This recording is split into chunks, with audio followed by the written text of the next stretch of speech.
Good, Maxie. You all right, boy? Yeah, mate. All right. Here we are, headphones. What needed that? Hello, all you hardcore boxing fans out there. How are you doing? Russ here from Porky's Corner, the voice of hardcore boxing. Today I'm joined by my good friend Max from Scarborough. How are you doing, Max? I'm doing all right. Average. Max, do you know when you're jogging in the morning on Scarborough Promenade? Can you ever smell like hot dogs, burgers, fish and chips, and candy floss?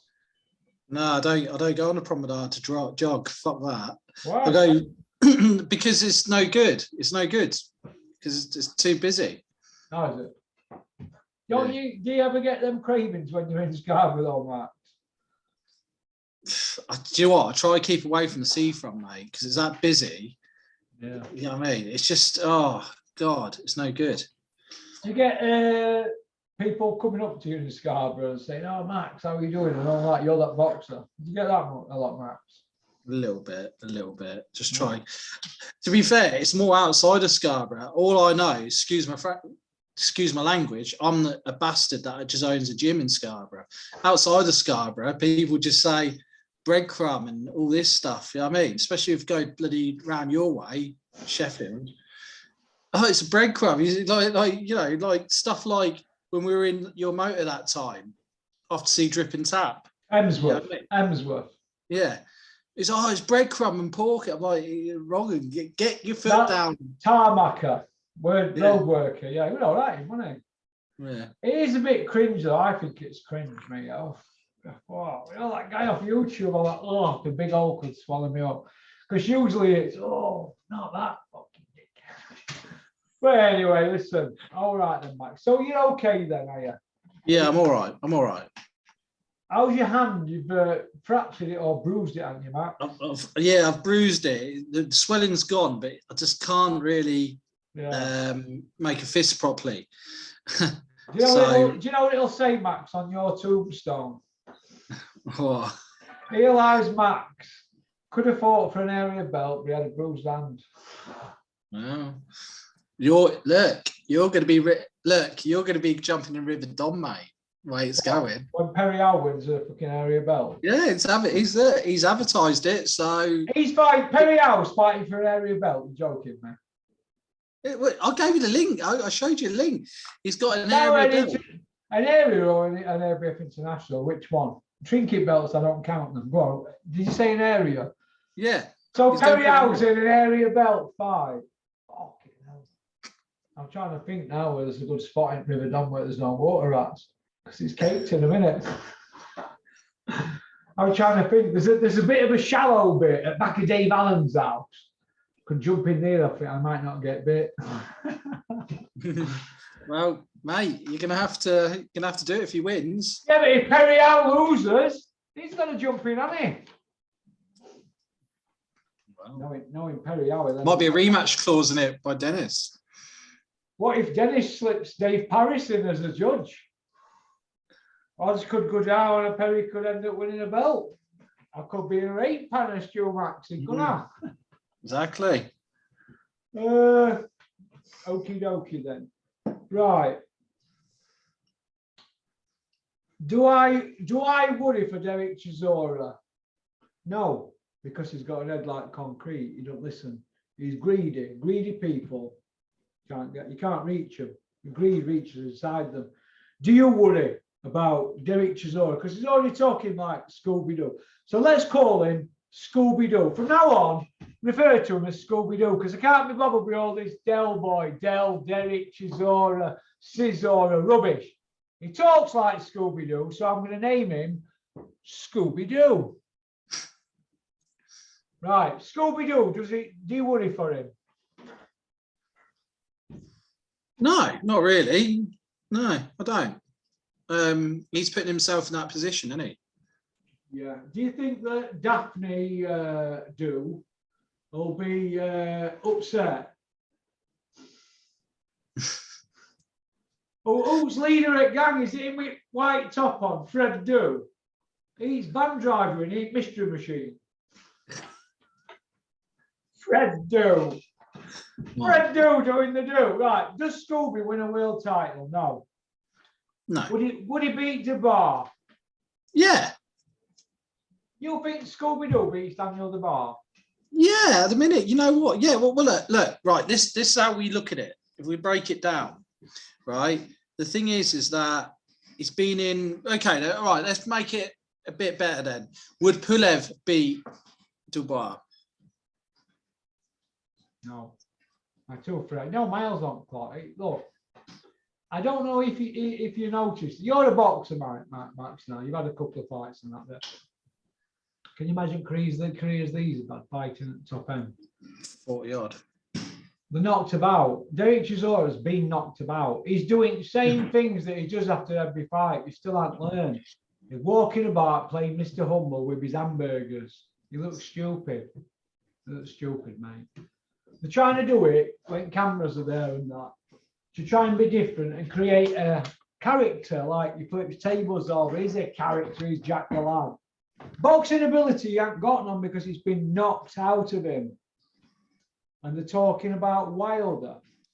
Okay, then in that case, then does Joseph Parker not have boxing ability? Joseph Parker must have because he's knocked Derek about, hasn't he? And they fought twice then now. Yeah, but I had Scooby-Doo winning the first one. Okay then. Scooby-Doo versus, when I say Scooby-Doo versus this next boxer, there's 2, 4, 6, 7. When I say Scooby-Doo against his next boxer, you say Scooby on points or other guy by knockout on points or okay. Scooby knockout, yeah. Scooby-Doo versus Wilder. Wilder. I do. That's one fight I would not want him near. If there's a safety thing, that's the one. Nah. Okay. Don't like that. Scooby-Doo versus Joyce. Joyce. Scooby versus Dubois. I'm going to say Scooby, you know, at the moment. Scooby-Doo versus Parker. Well, Parker's beating him, so Parker, isn't it? Scoob versus Dylan White trilogy. Parker's would be a trilogy as well, wouldn't it? Yeah. White, just maybe on points, maybe. Yeah. Fury trilogy. I don't really want to see it. Fury. Who'll buy into that? They couldn't sell that, could they? They'd be a deaf on body on slab, wouldn't they? Pooler trilogy. Oh, we'll go for a draw, so they have a 4. God. Painful, isn't it? Oh God, it's painful even seeing Derek wheeled out now, isn't it? Look, I mean, this is where it's headed. This is what is happening with boxing now. It's where Scooby-Doo, look, for the casual fans, it's good because he's bringing entertainment. Well, like this, the audience here that you have, Russ, is that they see past the WE palaver, all the table flip. They see past that, right? Don't forget hamburgers at end. But for the average fan and the average man in the street who's putting their hand in the pocket to pay 25 quid or 40 quid to go a match room at a fight, it's value for money because let's be honest, does Scooby-Doo duck anyone? Yes or no? Does he duck anybody? Of course he duck people. He just stands off. Do you want to fight Joe Joyce? About off an 800 grand to fight Joe Joyce, not that back.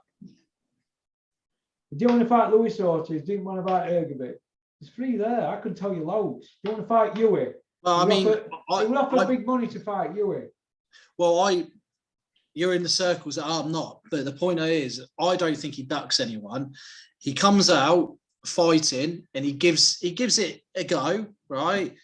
And you know what? It pained me a little bit in that fight because they were too much of holding each other up and hugging down and all this stuff. But he comes out to fight and he comes out to win. He doesn't, I think he's a knockout away from something serious, but it gives the average fans entertainment. And unfortunately, people are going to buy into it. And if people are going to buy into it, he's going to be around for some time yet. Still got a couple of fights left in him. Yeah, he has, I mean. So, Yeah. you know, it's. I don't want to see him near Wilder. Wilder will, orbit Jobby, put him on Jupiter, and you know, it's painful because, I mean, I know you're not a lover of Scooby-Doo, but I do have. He's just trying to get as much as he can because, I mean, what else is he going to be useful for? No offense to him.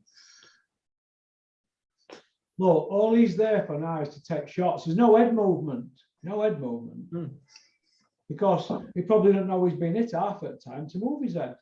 There's no head movement. So he's just sitting ducking here.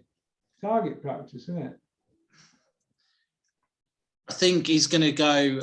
I mean, I'd like to see him against something like, I'll tell you what would be a good fight. Him and Ruiz. Okay. Yeah. Ruiz. Andy Ruiz, yeah. Yeah. What about Joshua? How would they sell that? If Usyk beats Joshua, would they put Joshua and Del Boy together? Scooby-Doo. Big Meech versus Scooby-Doo. Imagine that, Max. I think White's going to be in line for that before Chisora, personally. Oh, I don't know. Dillian White.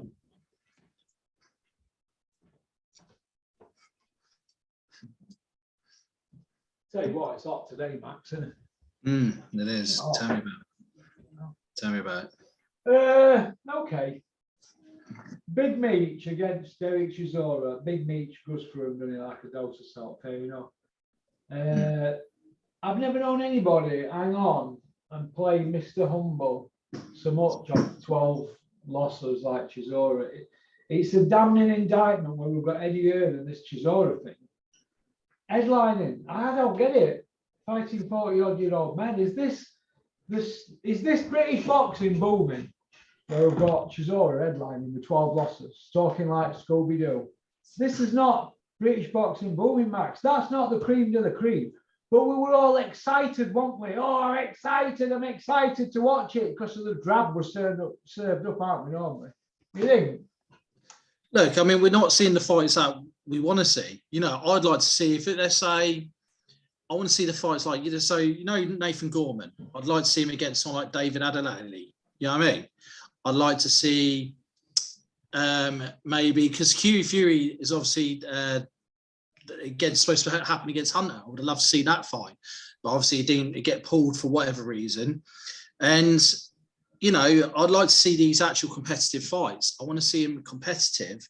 Now, the thing is that with the fights aren't happening, it's crossovers, isn't it? And Eddie's got to be careful because he needs to sell the zone. He needs to sell it like it's a successful year. The shows are starting to get watered down. Since that Lee Wood and Michael Collin fight is starting to get watered down a little bit now. Wow. Yeah, I mean, boxing. His shows, it's starting to go downhill. He started off the year on a high. That was a matchup, that wasn't it? Conlon Wood. Fantastic. It was one of the best fights I've ever seen. You know what I mean? And you know, and the drama and that. But then it suddenly slowed down. Who was it fighting at the weekend? And I saw Ben Davison in their corner. Like, what is he doing in their corner? Who was it? Whose corner? Fabio Wardley's. What is he doing in his corner? Do you know that little minge, Ben Davison? Do you know he's been running around telling people that Joshua beats Usyk? He's been telling people that. He's hovering around for crumbs with Joshua.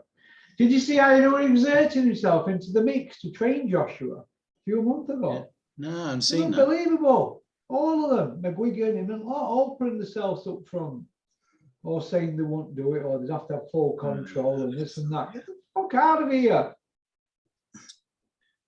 But yeah, Ben Davison, he was in Fabio Wardley's corner against Chris Healy. I found that strange. Well, why is Ben Davison exerting himself? Why would Fabio Wardley need Ben Davison to beat Chris Mitchell in Manili? Hey, but I don't get that. fair play to Chris Healy going in there. 2 days notice. It's one of them, isn't it? It was being a bit dry. I like the one before the main event. That is it. Sorrow v. It's a shame it ended in that cut instant. That was a good matchup. I think that was the best fight potentially out of all of them. What? That's Sorrow. The one before. Michael Soros 35-3 against 8-0 Magid Ramadov or something. Yeah, like this. I thought that was a good Is that who went in with Tom Little? On that Saudi show? I might be wrong there. No, I think it's. No, is that another one? Because I got to That's mix up another because the names all look the same, don't they? Yeah. No, it's that's a weight division thing. But either way, that was a good matchup because that's been rescheduled because of the cut previously or controversy. So that looks like that's going for a third fight. But it was literally for a world title belt. That's eliminator. So that would be good to see again. But apart from that, it wasn't that good. I was kind of a bit. So, You were kind of a bit what, Max? You look like you were going to start being sick then. You were kind of a bit what? A bit squeamish. You didn't like it, the show, did you, Max? Nah. No, It was a good. Any show is good as long as Ebony Bridges isn't on it. Hey, Mark Tibbs training Ellie Brooke now, a porn star. Do you know Ebony Bridges is facing Ellie Scottney? Hang on a minute, I just sent Tibbo a text.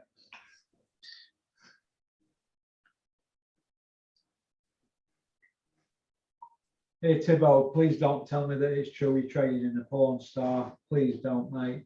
Please tell me that's not true. I might have to take you out of the circle.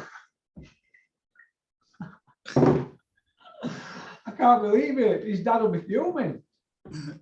Either way, I mean, Porn good stars. look. But either way, look, if it's going to get people on seats, it's a way of getting people on seats, which it is. Good luck to Ebony Bridges, but she's fighting. I seen there was an argument. I sort of couldn't help myself to get involved. There's a good old school ABA champion and Olympian called Tony Jeffries. He quit. Do you remember him?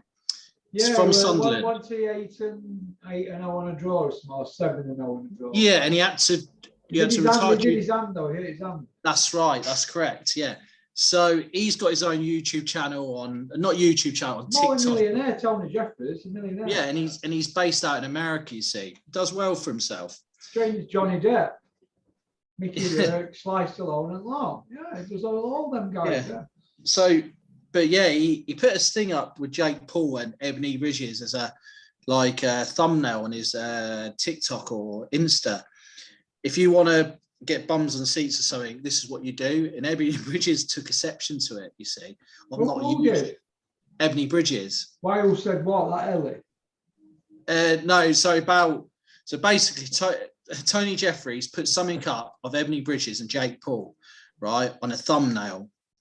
And Ebony Bridges took exception to it and started commenting down below and didn't like it. And anyway, I said, you best get your skates on and concentrate on your fight coming up against Ellie Scottney because she's going to school you, Ebony, which I think she does. It's they've seen Ellie Scottney fight. She's really good quality. But her, Chantel Cameron, these are the girls who are quality but don't get the coverage like Ebony Bridges. You get what I'm saying? She's walking around with her baps out, isn't she? What sex sells, isn't it? Anyway, I don't want to talk about scrubbers. You know what I mean? Scrubbers in boxing. No, right. DAZN lost 1.3 billion last year, the same as the year before. And Eddie Hearn made 45 million last year, 51 year before. So he's filled his boots and they've had their boots emptied, haven't they? Do you see a pattern? Yeah. Right. But who called it 4 years ago? Yeah, he did say something on those terms. Thank you.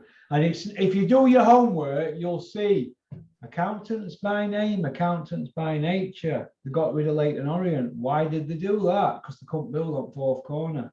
It weren't the football. They'd had Leighton Orient 20 years, hadn't they? They were always going to lose money. They lost $1 million a year, he says. But he made it all back, didn't he, on all building. So don't make out that you're all football and you've done your money and you tried because you filled your books with millions in real estate on the land at Leighton Orient and then tried to piggyback into West Ham. These are the type of people that you're dealing with, Mark. So when you're dealing with these kind of people, you've got to think in their mindset. Do you understand? Yeah. OPM, other people's money. You get that, Yeah. Matt? Right. Yeah. Okay.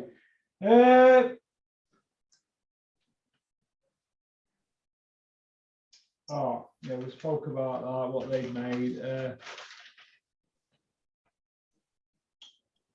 Tommy Fury says he wouldn't get out of bed for £500,000 to fight Jake Paul. Well, I remember when Tommy Fury didn't have a bed to get out of. Not so long ago. So I don't know, mate. You take that $500,000 in this country, but I just think they don't want to fight the kid full stop. I think he knows he's not the real deal. He's not going to make a living, is he, in the pro box? He's going to get found out, isn't he? If he gets found out by some plumber, the Jake Paul fight's lost its coolness, I mean. So they can't. Tommy Fury's in a situation now where he can't fight anybody except this kid here, isn't he? Because he could get beat in a small money match. So he's okay. Let's look at it this way. Let's look at what he's light heavy, right? So who does he beat? Let's look at some names at the top there. He doesn't beat any of the top ones like Callum Johnson, Dan Aziz. It doesn't beat any of them. Does he beat a good journeyman and a tough journeyman like Tyler Cartwright? No, is he 8, man? He don't beat any of them, mate. Look, what is he, 8-0? I can show you kids who are turning over as pro. Right. Do you know Torrance? Nick Manners was like heavyweight, who you sparred? Yeah, 17-year-old. Yeah. Tommy, Torrance, Nick Manners fighter. I know you're watching this, Tommy. You know your little fucking grassers. Torrance, Nick Manners' fighter, punches you upside down and he's 17, not at a pro fight or an amateur fight. Punches you upside down. You saw how easily he handled Max. Punches you all over, Tommy. That's why you don't fight anybody in this country now. If you don't fight Jake Paul, you will never fight. That's where we're at with. Yeah. If you get beat, your money. There's no money. Do you think? I mean, because there's obviously legitimate reasons why he didn't go, but and obviously I remember Julian breaking it down, which is true. But I think it's the true matter of it is he hasn't got his team with him, right? But I don't get if he wanted to fight him so bad, got Shane that can go out of you. I reckon Shane's not banned, and Shane Fury. What's he can't fight anybody. He's 25 strong. He's got no. You're not. No. To go out with Tommy. Oh, you thought Shane was going to fight Jake Paul? No. You know Tommy, because he wants his team around him, right? Team? What? Yeah, go on now. Yeah. So Tyson can't go. His dad definitely can't go. Fact, right? Hang on a minute. Well, let me just stop you there. Tommy's already fought in America without his team. Am I right? Yeah. So why can't he do it again for more money? That's what I mean. What's the problem? You see, you know, when you tell a lie, Max, you got to tell another, or you got to keep it going, and it becomes like a piano then. You know, like the 7 million to homeless in Cedar, California, Southern California, that never happened. They had to shut it down, didn't they? Because it was like carrying a piano. See where I'm coming from? Yeah. These people don't care about anybody. Tyson's just come out and he said he wants 500 million to come back. Then yesterday he's come out at an evening with Tyson Fury feast. And what has he said? He'll fight Joshua for free at Wembley as long as all fans can go in free. You see where I'm coming from? There's none of that, is there? It's up there. Yeah, there's no consistency. Yeah. No, what, in the lives? Oh, well, we're talking about people that tell professional lies for a living and there's no consistency in the lies. How bad's that? Is this where we're going? Is this where we're heading with it? Dealing with liars and vagabonds, charlatans. Is this where we're going with boxing? Charlatans, yeah. Fucking hard, aren't they? A lot of them. The Gaddon talks sport with his Illuminati tattoo, going on about stories that he's broke, this and that. What do you make of him? What do you make of this guy here? What do you make of him, Matt? Well, look, he's just nothing but a journalist. What was for the Times or the Telegraph? That's jumped on boxing and he's made his way in. That's all he's done. Familiarised himself with the Furies, or I tried to. So with Joshua, he's in everyone's camp when it suits him. But at the end of the day, he's got to make a living, doesn't he? So, you know, it's like when we went down to confront Emperor Michael. Emperor Michael. The missing What man. happened to him? What happened to him? The missing man. I know what's happened to him. We had to pay him off, didn't we? I can't say on it, but I know what's happened to We him. had to pay him off. Yeah. Leave us alone, you were going to kill him. Yeah. But even Coogan collared me and said, look, it's all very well saying this, I've got to say that, I've got to say it, but this is my living, Max. You know what I mean? And, you know, and I see where he came from. Yeah, I can't just start upsetting people. You know what I mean? And say the right questions all the time. I've got to please him. him. To overlink, Max. Yeah,